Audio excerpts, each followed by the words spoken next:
चांगदेवाला ज्ञानाचा उपदेश केल्यानंतर आता बहीण भावंडांच्या मध्ये वेगळीच चर्चा चालू आहे. चांगदेव आपल्याला ज्ञानेश्वरांनी पाठवलेल्या 65चा अर्थ कळल्यानंतर 1400 वर्षांनंतर त्यांना आता ज्ञानाची प्रत्यक्ष अनुभूती झालेली होती. आणि मुक्ताईनी ज्ञानदादाला, निवृत्तीदादाला एक प्रश्न विचारला, दादा अरे आता आषाढी एकादशी जवळ येते आहे, पंढरीला जावं लागेल. हो ना मुक्ते, जावंच लागेल. त्या पांडुरंगाच्या भेटीशिवाय चैन पडणार नाही बघ. आणि ही चौघच्या चौघ भावंड आपल्या सोबत येणाऱ्या लोकांना घेऊन पंढरीकडे निघाली. यावेळी मुक्तीची पावलं जरा वेगाने पडत आहेत. पावलांना त्रास होत नाहीये. ज्या आळंदी ते पैठण या प्रवासात जो त्रास मुक्तेला झाला होता ना, तो त्रास यावेळी नव्हताच. मुक्ता जात होती की पावलं नेत होती? पावलांना मुक्ताच चालायला सांगत होती का माहीत नाही, पण पावलं प्रचंड वेगानं पंढरीच्या दिशेने निघालेली होती. मजल दरमजल करत आषाढीच्या दिवशी त्यांची चौघांचीही पंढरीमध्ये चौघही दाखल झाली. आणि पंढरीत आल्याबरोबर त्या चंद्रभागेचा खळखळ खळखळ प्रवाह अगदी स्वच्छपणे कानावर येऊ लागला. चंद्रभागा त्यावेळी खरोखर स्वच्छ आणि निर्मळ असावी. 750 वर्षापूर्वीचा काळ तो. आता चंद्रभागेची अवस्था वाईट झाली हे सोडा, पण त्यावेळी चंद्रभागा स्वच्छ होती. मुक्तीला चंद्रभागा बघितल्याबरोबर ती ओढ लागली आणि चंद्रभागेच्या निर्मळ लहरीने मुक्तेला चंद्रभागेकडं आपल्याकडं ओढून घेतलं. नुसत्या चंद्रभागेच्या दर्शनानेच चौघांचाही शेनवटा निघून गेला होता. चंद्रभागेच्या वाळवंटातून झप झप झप झप पावलं टाकत मुक्ता चंद्रभागेच्या प्रवाहात उभी राहिली. पाण्याला पाणी लागल्याबरोबर जणू सगळीच दुःख वेदना दूर झाल्या आणि आई चंद्रभागेनी या सगळ्या प्रवासाचा शिनवटा जणू आपल्यासोबत वाहून नेला असं वाटू लागलं. मुक्तेच्या पाठोपाठ सोपानदादा, निवृत्तीदादा, ज्ञानदादा हे सगळे चंद्रभागेत उतरले होते. मुक्तानी सहजच, निवृत्तीदादा आंघोळ करूनच जाऊयात का रे? निवृत्तीदादांनी सांगितलं, हो मुक्ते, आंघोळ करूनच विठ्ठलाच्या दर्शनाला जावं लागेल. मग काय, निवृत्तीदादाचा होकार मिळाल्याबरोबर मुक्तेने चंद्रभागेमध्ये मनसोक्त डुंबायला सुरुवात केली. इतकी की जणू चंद्रभागा तिच्यासाठी तिची आईच होती. चंद्रभागेच्या स्वच्छ निर्झर अवखळ लाटांवरती ती खेळू लागली. देहभान विसरलं आणि मुक्ता चंद्रभागेत खेळत असतानाच सोपानदादाचा आवाज बाहेरून आला, चला मुक्ताबाई निघा. आणि त्यावेळी मुक्तेच्या तोंडातली अभंग चालू होती, पुंडलिके विठ्ठल आणिला पंढरी, पुंडलिके विठ्ठल आणिला पंढरी, आणुनी लवकरी तारिले जगा, मुक्ताई चिंतने मुक्त पै झाली, चरणी समरसली हरिपाठे. मुक्ताई मुक्त झाली होती. ती त्या पांडुरंगासोबत भेटायला इतकी आतुर होती आणि ती भेट चंद्रभागेच्या तीरावर चंद्रभागेच्या प्रवाहात होते असं तिला वाटत होतं. सोपान दादाचा आवाज येत होता, मुक्ते चल. आणि मुक्तीनं सोपान दादाला लगेच बाहेर पडायला सोडून विचारलं, अरे दादा, निवृत्ती दादा आणि ज्ञानदादांचं होऊ दे की. अगं बघ, कधीचे ते तीरावर बसलेत तुझी वाट बघत, त्यांचा आटोपलाय. दोघांनाही वाळवंटात बघून तिनं पटकन आपलं स्नान आटोपलं आणि आपल्या लुगड्याचा पदर करकचून पिळला आणि त्याच पदरानं सगळं अंग पुसून घेतलं. पुढे सोबत आणलेलं एक वेगळं लुगडं होतं, ते बदललं आणि मग एकदा का चंद्रभागेच्या प्रवाहातून ती बाहेर आली की विठ्ठलाच्या दर्शनासाठी असूसलेली होती. मग काय, झप झप झप झप पावलं टाकत चारही भावंड विठ्ठलाच्याकडे निघाली. निवृत्ती, ज्ञानदेव, सोपान आणि मुक्ताई असा प्रवास चालू आहे. समोर मुक्ता आहे, तिला अधिक ओढ आहे. आणि ज्ञानदादांनी लुगडं बदलून आलेल्या मुक्तेकडे बघितलं आणि निवृत्तीनाथांकडे वळून म्हणाले, दादा, आपल्या मुक्तेत आई दिसते येणार आहे. निवृत्तीनाथांनी असं एक हास्य दिलं, काही बोललेच नाहीत. खरंच ती मुक्ता या सगळ्यांची आई वाटत होती. चला रे पटकन जाऊया आपण. छोटी ती, पण आई बनून या सगळ्यांना पुढे घेऊन चालली होती.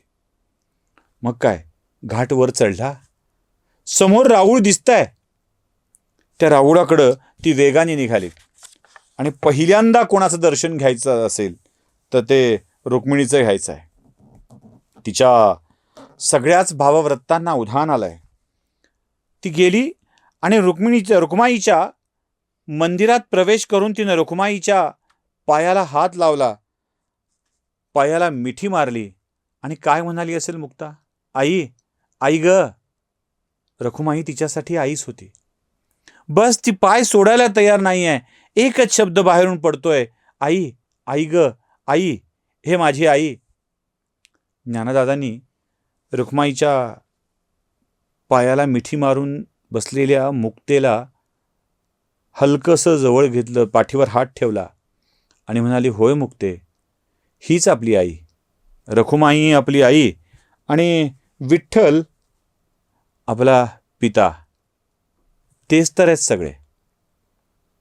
रखुमाईचं मन भरून दर्शन घेतलं आणि मग विठ्ठलाच्या मूर्तीकडं ते निघाले. विठ्ठलाच्या मूर्तीकडं गाभाऱ्यात प्रवेश करतानाच झर झर झर झर आसवं गळू लागली होती. ज्ञानदादा, निवृत्ती, सोपान आणि मुक्ताई चौघांच्याही डोळ्यात फक्त आसवं होती. पंढरीचा विठुराया प्रत्यक्ष डोळ्यासमोर दिसत होता. त्याचा त्या रूपाचं पान डोळे करत होते. तृप्तही होत नव्हतं आणि भरूनही येत होते. डोळे भरून गेले होते, झरायला लागले होते. इतकं ते रूप आत साठवून घेतलं होतं, पण मनाची तृप्ती मात्र होत नव्हती, अजिबात होत नव्हती. ज्ञानदादांच्या तोंडातून आपसूक ओळी बाहेर पडू लागल्या. रूप पाहत आलोचनी, सुख झाले हो साजनी, तो हा विठ्ठल बरवा, तो हा माधव बरवा. बहुत सुकृताची गोडी, म्हणून विठ्ठल आवडी.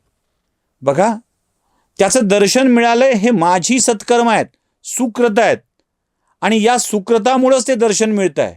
रूप पाहत आलोचनी, सुख झाले हो साजनी. त्या नुसत्या त्याच्या रूपाच्या दर्शनानेच चित्तवृत्ती फुलून आल्यात, बहरून आलाय, आनंद वाटू लागलाय. त्या विठ्ठलाच्या दर्शनाने तृप्तीही होत नाही अशी अवस्था आहे. लाचावले मन लागिलेसी गोडी, तुकारामांनी सांगून ठेवलं ना, तशी अवस्था आहे ती. बस राजस सुकुमार मदनाचा पुतळा, रवी शशी कळा लोपलिया. चंद्र सूर्याच्या कळा सुद्धा त्याच्या पुढे फिक्या पडतील अशा त्या सुंदर रूपाला बघून अगदीच सगळ्यांनाच, त्या चौघांना काय, तिथे उपस्थित असलेल्या सगळ्यांनाच विलक्षण तृप्ती मिळते. आपलं जीवन सत्कारणी लागलं असं वाटायला लागलंय. ज्ञानदादांनी, निवृत्तीनाथांनी आणि सर्वांनीच विठ्ठलाच्या चरणावर डोकं ठेवून नमस्कार केलाय आणि आता या विठ्ठलाच्या मंदिराची प्रदक्षिणा करायची आहे. कारण प्रदक्षिणा केल्याशिवाय काय मजा येणार ना? हो, मजाच. कारण त्या आवारात, त्या राऊळात फिरायला मिळणं सुद्धा नशीब लागतं. त्या दिव्यत्वाचा अनुभव घेत फिरणं यात एक विलक्षण आनंद असतो. चारही भावंड मंदिराला प्रदक्षिणा मारायला निघालीत आणि या प्रदक्षिणेच्या दरम्यानच भक्तीत भिजलेले काही स्वर ऐकू येऊ लागले. मुक्ता म्हणाली, दादा, किती गोड आहे ना हा आवाज. अरे, असं वाटतंय की प्रत्यक्ष पांडुरंगालाच कोणीतरी बोलवत आहे. विना वाजत होती, मृदंगाचा आवाजही होता, अधूनमधून टाळांचा आवाजही यायचा आणि या गजरातून शब्द कानावर पडत होते. धन्य माझा जन्म, धन्य माझा वंश, धन्य विष्णुदास स्वामी माझा. कामधाम माझे केशवाचे पायी, निशिदिन पायी हरपली. शुकसनकादिक जेने सुख चाले, ते सुख राहिले माझ्या मनी. नामा म्हणे जनी लाभ अलभ्य झाला, हरी सापडला विटेवरी. हरी सापडला विटेवरी. एक सांगून ठेवतो, आपल्या सगळ्यांचा देव विटेवर उभा असतो, विटेखाली नाही. ते उगाच लोक ते म्हणत जातात ना, अल्ला देवे अल्ला दिलावे. त्यांना सांगायचं आहे की आपला देव विटेवर असतो, विटेखाली नाही. कुठल्या कळलं असेल तुम्हाला मला काय म्हणायचं. असो, याच्यामध्ये कशाला रसभंग करायचा आपण. चांगलं सरळ असं मधाळ चालू असताना मध्येच एखादं कशा करता बोलायचं. मुक्ताई ज्ञानदेव हे ऐकत होते आणि ज्ञानदेवानीच मुक्तेला सांगितलं, मुक्ते, हा जो आवाज ऐकतेस ना, तो नामदेवांचा आहे बरं का. आणि नामदेव एक थोर संत आहेत, इतके मोठे की त्यांचा देवांशी रोज संवाद होतो बरं का. चल आपण जाऊन त्यांना वंदन करूया. निवृत्तीनाथांनी नामदेवांना वंदन केलं. नामदेव उभे राहिले कमरेवर हात देऊन विठ्ठलासारखे. ज्ञानदेवानी वंदन केलं, नामदेव हलले नाहीत. सोपानाने वंदन केलं, नामदेव काहीच बोलले नाहीत. मुक्ता मात्र उभी होती तिथे बाजूलाच. ती नामदेवांच्या या वर्तनाकडे बघत होती. ज्ञानदादांनी सांगितलं, मुक्ते, नामदेवांना नमस्कार कर बघू, वंदन केलं पाहिजे. मुक्ता म्हणाली, नाही करणार मी वंदन. का? नामदेव असतील संत मोठे, पण ज्ञानी झालेत असं मला वाटत नाही. हा अजूनही, आता पुन्हा एकदा मी तुम्हाला मागाशी आधीच्या भागात सांगितलं होतं, चांगदेवांना ती एकेरी बोलली होती, हा कोराच राहिला. आणि मुक्ता आताही म्हणतीये, मी का करू नमस्कार? अगं ते खूप मोठे आहेत. नाही दादा, मला नाही वाटत ते इतके मोठे आहेत म्हणून. मुक्ते, असं बोलू नये. नाही, तुम्ही जेवढे मोठे समजतायत तेवढे नामदेव मला मोठे वाटत नाहीत. हा अहंकाराने भरलाय असं मला वाटतं, असं मुक्ता म्हणते. आणि ज्ञानदादा म्हणतात, मुक्ते, जिभेला काही हाड? आणि तेवढ्यात मुक्ता गायला सुरू करते. अखंड जयाला देवाचा शेजार, कारे अहंकार नाही गेला. मान अपमान वाढविशी हेवा, दिवस असता दिवा हाती घेसी. परब्रह्मसंगे नित्य तुझा खेळ, आंधळ्याचे डोहाळे काबा झाले. कल्पतरू तळवटी इच्छिली ती गोष्टी, अद्यापि नरोटी राहिली का. घरी कामधेनू ताक मागू नये, ऐसा द्वाड आहे जगा माझी.